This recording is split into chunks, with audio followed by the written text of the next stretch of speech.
zuwa su zuba min datti a nan wani. FTV Production presents Bana Bakwai. Zuciyata ba za ta iya jiran wannan abun ba! And hell is like Lucas. Babu mutumin da nake jin tsoro a kasar nan ko a jihar nan babu wanda nake jin tsoro. Duk mutumin da ya dauki makami ya rike ya nuna ni zan je in tare shi da kudi. Wane ne shi? Ki bace daga gari.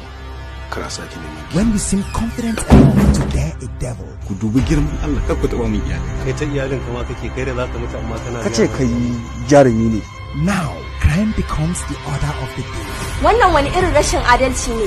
Ta ya za a kama yaro da laifi irin wannan na fyaɗe kawai wani ya zo ya karɓe shi. Kina kallo fa daga sama aka kira ni aka ce in sake shi. At least ai sai ka nuna ba za ka iya ba. Ya isa ni ce miki da Allah. Ka take ba nuri. Bana Bakwai, an Alinuhu movie produced by Abubakar Bashir Nishad and Nasif Islam. Co-produced by Khalid Yusuf. Screenplay by Ibrahim Birniwa, Alinuhu and Nazir Abdul.